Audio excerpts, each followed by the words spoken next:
আসসালামু আলাইকুম। আজকে আমাদের এই টিউটোরিয়ালে আমরা শিখব কিভাবে আমরা একটি পাসপোর্ট সাইজের ছবি রেডি করতে পারি, যেন আমরা আমাদের এই ছবিটি যে কোনো প্রিন্টিং এর দোকানে গিয়ে সহজেই প্রিন্ট করে ব্যবহার করতে পারি। সো এই জন্য আমরা ফটোশপ ওপেন করব। আমরা ফটোশপ ওপেন করার জন্য স্টার্ট মেনু থেকে আমাদের অ্যাপসে চলে যেতে পারি, অথবা আমাদের টাস্ক ম্যানেজারে যদি আমাদের আহ, যে ফটোশপটি রয়েছে এটি যদি পিন করা থাকে, তাহলে এখানে সহজে ক্লিক করে আমরা এটিকে ওপেন করতে পারবো। আমরা প্রথমেই ফটোশপ ওপেন করে নিলাম এবং আমাদের ফাইলটিকে এখন ওপেন করবো। এর জন্য আমরা ফাইল থেকে ওপেনে ক্লিক করব এবং এই যে ছবিটি আমরা আসলে ঠিকঠাক করতে চাই, সে ছবিটি আমাদের বাড়িতে তোলা থাকতে পারে অথবা অন্য কোথাও গিয়ে তুলে রাখতে পারি। তবে সবচেয়ে ভালো হয় এক ধরনের ব্যাকগ্রাউন্ডের সামনে বসে কিংবা দাঁড়িয়ে আমাদের এই ছবিটা তোলা, যাতে করে কাজ করতে একটু সুবিধা হয়।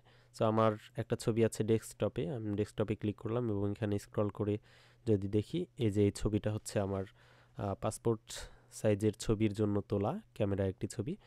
সো আমি এটিকে ওপেন করে নিলাম। ওপেন করে নেওয়ার পর দেখেন আমাদের এই ছবিতে বেশ কিছু সমস্যা রয়েছে। এক নম্বর সমস্যা হচ্ছে যে এই ছবিটি একটু বাঁকা এদিকে। দু নম্বর সমস্যা হচ্ছে যে আমাদের এই ছবির এখানে একটু দাগ আছে, এখানে একটু দাগ আছে। পাশাপাশি আমাদের চেহারায় যেখানে যেখানে দাগ আছে সেটি আমরা ফিক্স করে ফেলতে পারি। আর একই সাথে এই ছবির যে সাইজ আছে সেটি পাসপোর্ট সাইজের নয়। সুতরাং আমরা প্রথমেই ছবিটিকে আগে ঠিকঠাক করে নিব। ঠিকঠাক করে নেওয়ার জন্য আমরা আমাদের এই যে টুল রয়েছে, রেক্টেঙ্গুলার মার্কি টুল, এটা ক্লিক করব। ক্লিক করার পর আমরা পুরো ছবিটাকে সিলেক্ট করে নিলাম। সিলেক্ট করে নেওয়ার পর দেখেন এটার ছবিটার চারপাশে একটা লাইন মুভ করছে, তার মানে ছবিটা সিলেক্টেড। এখন আমরা যদি কিবোর্ড থেকে কন্ট্রোল টি চাপি, তাহলে আমাদের এই যে ট্রান্সফর্ম যে লাইনটা, এই লাইনটা দেখা যাবে। সেই লাইনটা দেখা যাওয়ার পরে আমরা আমাদের মাউসের যে কার্সর, এটাকে কর্নারে নিয়ে আসবো। এই যে কর্নার নিয়ে আসলে যখন এরকম টাইপের হবে, বাঁকানো দুই পাশে, তো তখন আমরা এটাকে এভাবে করে দিলেই এটা কিন্তু সোজা হয়ে যাবে। সো যতটুকু আমরা যদি এইভাবে দিই তাহলে বাঁকা হয়ে যাবে, এভাবে দিলে এরকম হয়ে যাবে। সো আমরা একটা স্টেবল ওয়েতে রাখবো, আমাদের চোখের আন্দাজে আমরা রাখতে পারি। সো আমরা এভাবে রেখে দিলাম। দেন ইন্টার বা এই যে টিক মার্ক আছে এখানে ক্লিক করব। এছাড়াও এটি ডিসিলেক্ট করার জন্য কন্ট্রোল ডি চাপলাম। এছাড়াও আমরা দেখিয়েছিলাম কিভাবে ছবি সোজা করা যায়, আরও একটা টুল ছিল এদিকে। এই মুহূর্তে আমার মনে পড়ছে না। জি, এই যে রুলার টুল, এটি দিয়েও কিন্তু আমরা ছবিটিকে সোজা করতে পারি। সো আমরা কন্ট্রোল জেড চাপি। এরপর ধরেন আমরা এটিকে সোজা করতে চাই। আমরা এটিকে এরকম যদি করি, তার মানে এদিকে এই পর্যন্ত বাঁকাটা আছে, এরকম করে আমরা যদি ছেড়ে দিয়ে স্ট্রেন্থ লেয়ার এটাতে ক্লিক করি, তাহলে কিন্তু ছবিটা আবার সোজা হয়ে গেল। সো এই দুই ওয়েতে আপনি আপনার যে কোনো ছবিকে কিন্তু সোজা করতে পারেন। সো আমি একটু ওদিকে চলে যাই। ওকে, আমরা এভাবেই রাখলাম। হয়তোবা আমরা কন্ট্রোল ডি চেপে আবার এম মার্কি টুল সিলেক্ট করে এটিকে আমরা আবার ট্রান্সফর্ম দিয়ে আর একটু ঠিকঠাক করে নিলাম, দেন ইন্টার। তার মানে আমাদের ছবিটা সোজা হয়ে গেল। এখন আমরা আমাদের ছবিতে যেখানে যেখানে দাগ আছে বা অন্যান্য সমস্যা আছে সেটা ঠিকঠাক করে নেব। আর আপনি যদি এইরকম এক কালারের ব্যাকগ্রাউন্ডের সামনে দাঁড়িয়ে ছবিটা না তোলেন, সেক্ষেত্রে আপনি কি করবেন, জাস্ট আমাদের এই যে পেন টুল আছে, পেন টুলটা সিলেক্ট করে আস্তে করে আমরা এটাকে জাস্ট এভাবে সিলেক্ট করে এটাকে আলাদা করে নেব, ব্যাকগ্রাউন্ডটাকে ডিলিট করে দেব। ব্যাকগ্রাউন্ড ডিলিট করা আমরা সবাই পারি, তাই না? জি স্যার পারি। ওকে, তাহলে আমরা ব্যাকগ্রাউন্ড ডিলিট করে নেওয়ার পর আমরা ছবিটিকে সোজা করে নেব এবং আমাদের ছবিতে যদি কোনো স্পট থাকে, কোনো সমস্যা থাকে, দেখা যাচ্ছে যে আমার ফেসে অনেকগুলো দাগ আছে, এগুলো যদি আমরা সরাতে চাই, সো আমাদের এখানে স্পট হিলিং টুল আছে। সো এটাকে আমরা সহজেই ব্যবহার করতে পারি। এটাকে সিলেক্ট করে নিলাম। এখন দেখেন এখান থেকে আমরা যদি এটার সাইজ করে নিই, আমাদের যে স্পট সেটির সাইজ অনুযায়ী আমরা ক্লিক করব আর সেই দাগগুলো মুছে যাবে। সো আমরা এখান থেকে এরকম করে এটা মুছে দিচ্ছি, এটা মুছে দিচ্ছি, এটা মুছে দিচ্ছি। সো দেখেন এটা মুছে দিলাম, এটা ক্লিক করে মিশিয়ে দিলাম, এটাও মিশিয়ে দিলাম। সো এখন দেখেন মোটামুটি আমাদের ফেসের যে দাগ সেগুলো শেষ হয়ে গেছে, এখানে একটা দাগ আছে। ওকে, তার মানে মোটামুটিভাবে এই দাগগুলো ক্লিয়ার হয়ে গেছে। এখন এই যে ব্যাকগ্রাউন্ডে যে দাগগুলো ছিল এগুলো সেম ওয়েতে আমরা কিন্তু রিমুভ করে দিতে পারি। সো একটু বড় করে নিলাম, এভাবে ড্রাগ করলাম, দেখেন মিশে গেছে। সো এখানে একটা দাগ আছে, এটা মিশিয়ে দিলাম, এটা মিশিয়ে দিলাম। সো এরপর এগুলো, সো ক্লিক করে করে আমরা এই দাগগুলোকে মিশিয়ে দেব।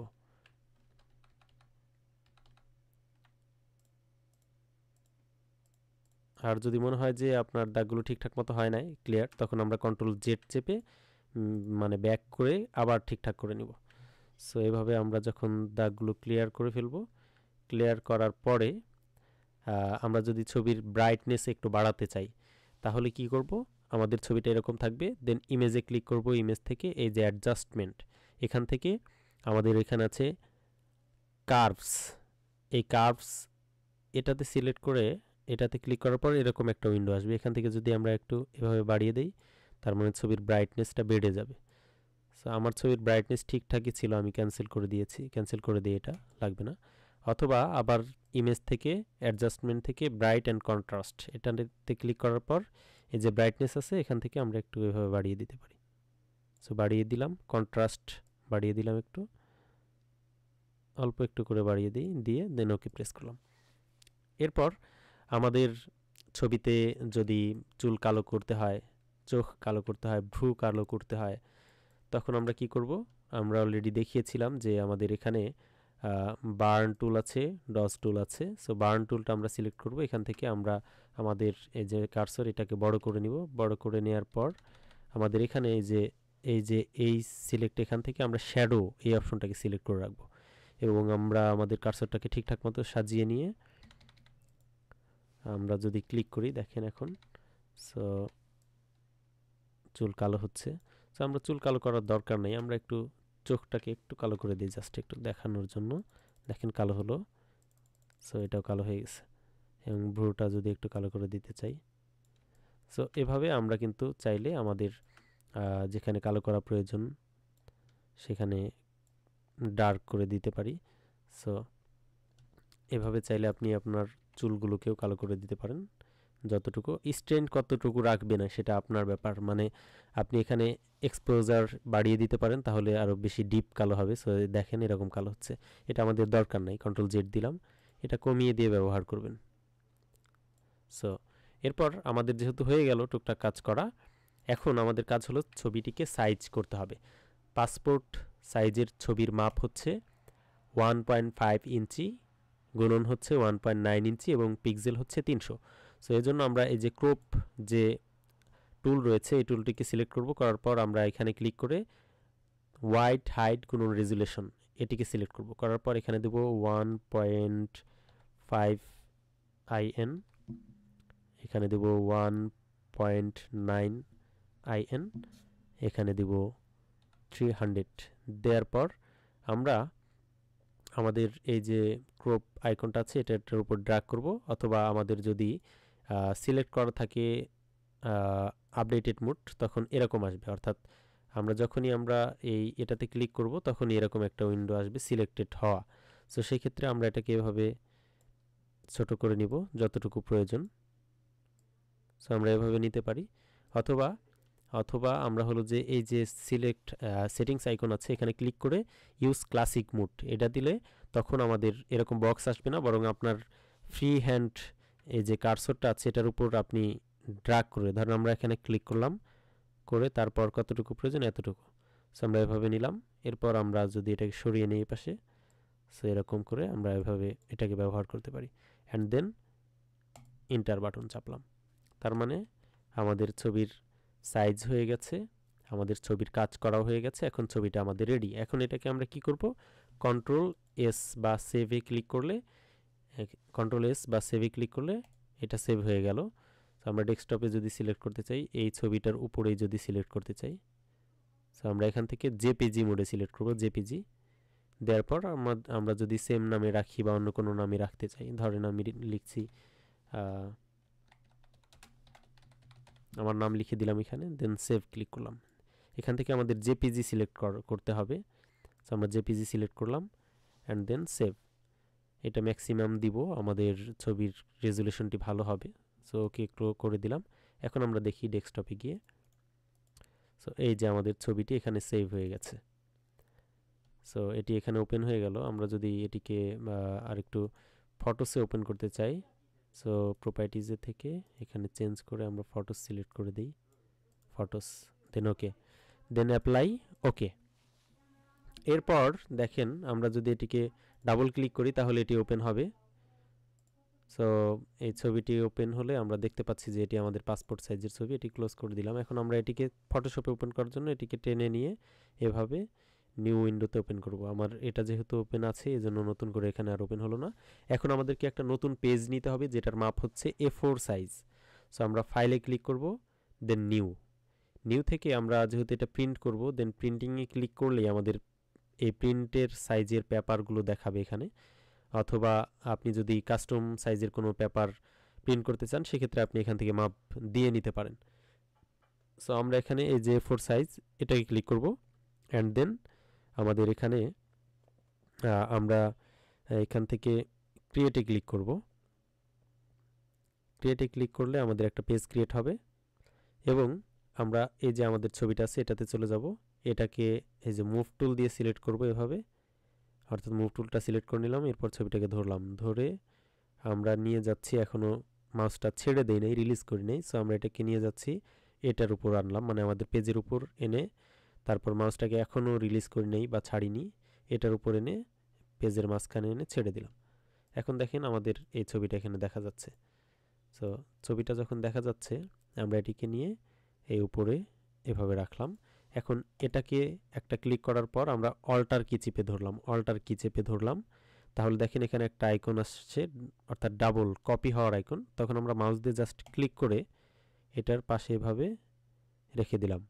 আবার ক্লিক করে, অর্থাৎ অল্টার চেপে ধরেই আছি কিন্তু আমি ছাড়িনি, আবার ক্লিক করে এটা এখানে রাখলাম, অর্থাৎ কপি হচ্ছে, এটার বারবার কপি হচ্ছে, রিপিট হচ্ছে। সো আমরা এটা এখানে রাখলাম। এরপর আমরা আবার এটা এখানে রাখলাম। এখন আমরা এখান থেকে এভাবে সবগুলা ছবি সিলেক্ট করলাম। সিলেক্ট করব কীভাবে, কিবোর্ড থেকে শিফট চেপে ধরবো। এটা একটা ক্লিক করলাম, ক্লিক করার পর শিফট চেপে ধরলাম। এরপর পরেরটা ক্লিক করলাম, পরেরটা, পরেরটা, পরেরটা ক্লিক করার পর আমরা এখন যদি যে কোনো একটার উপর মাউস রেখে এভাবে সরাই তাহলে দেখা যাচ্ছে যে এটি ঠিকঠাক মতো সরে যাচ্ছে সবগুলো একসাথে। সো আমরা এভাবে রেখে দিতে পারি। তার মানে আমাদের এখানে সাজানো হয়ে গেছে, এপাশে সমান দূরত্ব হয়ে গেছে। সো আমরা এটাকে এই সবগুলোকে আবার সিলেক্ট করে অল্টার কি চেপে ধরলে আবার কপি করার আইকন আসবে। এরপর আমরা নিচের দিকে দিলে দেন সবগুলো একসাথে কপি হচ্ছে। সো এভাবে দিলাম। এভাবে দেওয়ার পর আবার আমরা এটা সিলেক্ট করার পর আমরা আবার এভাবে রাখলাম, আবার এভাবে রাখলাম, আবার এভাবে রাখলাম, ওকে। তারপর নিচের যে লাইনটা আছে এখানে ফাঁকা আছে, এখানে আমরা চাইলে একটা ছবিকে এভাবে বাঁকা করে দিতে পারি চাইলে। সো আমরা আবার এটাকে কপি করলাম, একটা কপি করলাম। সো এখানে ক্লিক করে আবার যখন আমরা মাউস পয়েন্টারটা এভাবে নিয়ে আসবো, এটার যে পয়েন্টগুলো আছে এখানে দেখেন, এটার যে পয়েন্ট, ছবির যে পয়েন্টগুলো আছে, ছবিটাকে সিলেক্ট করার পর পয়েন্টগুলো ভিজিবল হবে। সো আমরা যে কোনো পয়েন্টে নিয়ে আসলে যখন দুই পাশে দেখাবে অ্যারো কি, তখন আমরা এটাকে এভাবে মুভ করতে পারবো। সো আমরা যদি শিফট চেপে ধরে মুভ করি তাহলে এটা অ্যাঙ্গেল ওয়াইজ হয়, 45, 60, 75 এরকম অ্যাঙ্গেল ওয়াইজ। তখন আমরা 90 ডিগ্রি অ্যাঙ্গেলে এটাকে বাঁকা করে দেবো, দেন ইন্টার বাটন প্রেস করব। এরপর আমরা পেজটাকে ছোট করে নিলাম, অর্থাৎ অল্টার চেপে ধরে মাউসের হুইল ঘোরালে ছোট বড় হবে। সো আমরা এটাকে এভাবে এখানে ধরেন রাখলাম। এরপর এটাকে চেপে ধরে আমরা আবার অল্টার কি চেপে ধরে কপি করে এখানে বসালাম, তারপর এভাবে বসালাম এখানে, এরপর এখানে। সো আমরা এটিকে ওই ছবির উপরের সাইজের মতো এভাবে করে দিতে পারি। সেভাবে এখানে করে দিলাম, একটু জুম করে দেখি একটু বেশি গেছে, তো আমরা এই পর্যন্ত করে দিলাম। এখন এই যে গ্যাপটা আছে এটার গ্যাপ আর এইগুলার গ্যাপ সমান হয়নি। সো এইখানে এটা সিলেক্ট করে সবগুলা সিলেক্ট করব। সিলেক্ট করার পর এই যে আমাদের এখানে অ্যালাইনমেন্ট যে মেনুটা আছে, অর্থাৎ এটা দিলে সমান হবে নিচের দিকে, এটা দিলে মিডিলে সমান হবে। সো এই যে এখানে আরও সমান হওয়ার জন্য এখানে আরও অপশন আছে। সো এখানে ক্লিক করব। ক্লিক করার পর এখানে আছে সিলেকশন, তার মানে এটা হচ্ছে সিলেকশন, আমাদের এটা সিলেক্ট করছি। সো এই সিলেক্টর দূরত্ব সমান করতে চাইলে এখানে সিলেকশন সিলেক্ট থাকতে হবে। সো সিলেকশন সিলেক্ট করে আমরা এই যে এটাকে ক্লিক করলে দেখেন দূরত্বটা সমান হয়ে গেল। সো এভাবে আমাদের পেজটা সাজানো হয়ে যাবে। সো এরপর আমরা সবগুলো সিলেক্ট করলাম, যেহেতু নিচে ফাঁকা একটু কম, এজন্য আমরা সবগুলো সিলেক্ট করার পর অ্যারো কি দিয়ে এটা আমরা মুভ করে উপরের দিকে দিলাম। এখন দেখেন এই পাশে সমান হয়ে গেছে। তো নিচের দিকে একটু দূরত্ব আছে, উপরেও আছে, তার মানে ছবিগুলো কাটা পড়বে না। তো এটা আমরা আবার কি করব, ফাইল করে সেভ করব। সেভ করার পর আমরা আমাদের এই ফাইলটা, অর্থাৎ আমরা যে পেন ড্রাইভে করে নিয়ে যাব এই ফাইলটা স্টুডিওতে প্রিন্ট করার জন্য, এটা ফটোশপ পিএসডি এই আকারে নিয়ে যাব, অর্থাৎ এইভাবে আমরা নিয়ে যাব এবং এটা সেভ করব। ধরেন যে পিপি A4 এটা দিয়ে আমি সেভ করলাম। ওকে, সেভ করলাম, location desktop, then save and then okay. আমাদের এই ছবিটা এখন দেখেন এখানে এই যে এভাবে সেভ হয়ে গেছে। সো এটা হচ্ছে আমাদের পিএসডি ফাইল। এটা আমরা আমাদের পেন ড্রাইভের মধ্যে নিয়ে পেন ড্রাইভে নিব কীভাবে, এটা পেন ড্রাইভটা ইনসার্ট করার পর, অর্থাৎ কম্পিউটারে বা ল্যাপটপে পেন ড্রাইভটা লাগাবেন, লাগানোর পর এটাকে এভাবে ধরবেন, রাইট বাটন ক্লিক করে সেন্ড থেকে এখান থেকে আপনার পেন ড্রাইভের নামটা দেখাবে, জাস্ট ক্লিক করলেই আপনার পেন ড্রাইভে ফাইলটা চলে যাবে। তো এখন আসেন এখানে যে একটা জিনিস আবার দেখাই, সেটা হচ্ছে যে অ্যালাইনমেন্ট টুলটা, এটা আমরা রিমুভ করে দিই সবগুলো।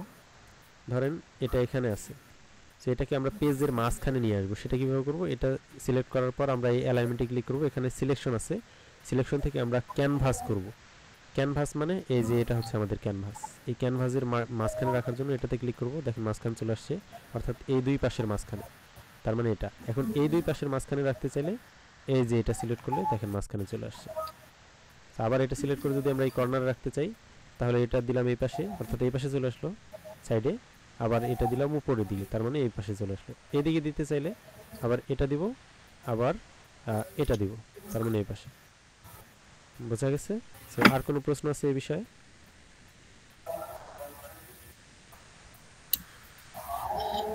না স্যার, প্রশ্ন নেই। ওকে, ধন্যবাদ। এখন আমরা পরবর্তী ক্লাসে চলে যাব। আর এই ভিডিওটি আপনারা যারা অনলাইনে দেখছেন, ভিডিওটি উপকৃত মনে হলে আপনারা অবশ্যই লাইক, কমেন্ট, শেয়ার, সাবস্ক্রাইব যা খুশি তাই করতে পারেন। সবাই ভালো থাকবেন, সুস্থ সুন্দর থাকবেন। আসসালামু আলাইকুম।